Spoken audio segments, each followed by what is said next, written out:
جس نے اذان کو سنا اس کا جواب دیا جب حی علی الصلاۃ حی علی الفلاح پر آئے ولا حول ولا قوت الا باللہ پڑھے، اس کے بعد یہاں پر بھی شیطان نے ایک بہت بڑا ہمارے اوپر حملہ کیا۔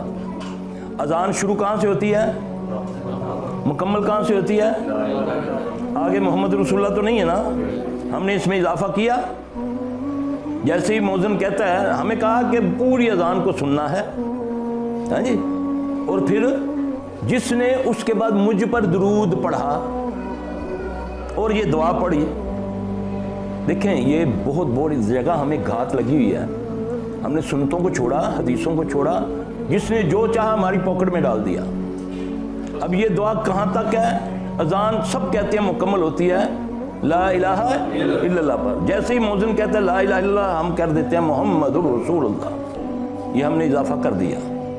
آپ نے فرمایا جس نے اذان کو سنا منوان، اس کا جواب دیا، پھر مجھ پر درود پڑھا۔ پہلے کہا یا بعد میں؟ بعد میں۔ اللہم صلی علی محمد وعلی آل محمد کما صلیت علی ابراہیم وعلی آل ابراہیم انک حمید مجید۔ دعا مانگی نبی صلی اللہ علیہ وسلم کے لیے، اللہم بارک علی محمد وعلی آل محمد کما بارکت علی ابراہیم وعلی آل ابراہیم انک حمید مجید۔ پھر جس نے یہ دعا پڑھی، کہاں تک؟ جتنی نبی نے بتائی۔ نبی صلی اللہ علیہ وسلم نے کتنی بتائی؟ احادیث میں کہاں تک ہے؟ میرے بڑوں نے اس میں کتنا اضافہ کر لیا؟ اضافہ تو تب کیا جاتا ہے کہ جب اس کو نامکمل سمجھا جاتا ہے۔ تو میرا تو ایمان ہے کہ محمد صلی اللہ علیہ وسلم کی بات ایک بھی جو ہے وہ نامکمل نہیں، مکمل ہے۔ اب آپ نے جو دعا پڑھی، پڑھنے کا امت کو حکم دیا، وہ کیا ہے؟ اللہم رب ھذہ الدعوۃ التامۃ والصلاۃ القائمۃ آت محمدا الوسیلۃ والفضیلۃ وابعثہ مقاما محمودا الذی وعدتہ۔ یہاں تک مسنون ہے۔ آگے جو لفظ ہے وہ نہیں ہے ثابت، صحیح نکالو۔ اس میں ان اللہ لا یخلف المیعاد، یہ ساری باتیں کہاں سے آئیں؟ یہ کیا نبی صلی اللہ علیہ وسلم بھول گئے تھے؟ یہ نعوذ باللہ۔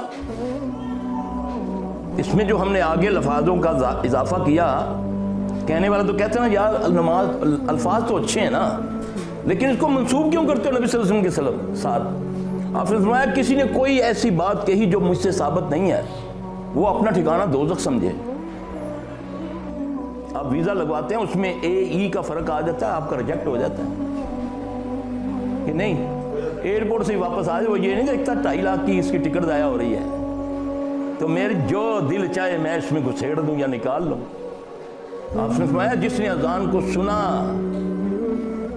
پھر مجھ پر یہ درود پڑھا اور یہ دعا پڑھی، میں اس کو اپنے ہاتھ سے حوض کوثر پہ پانی پلاؤں گا۔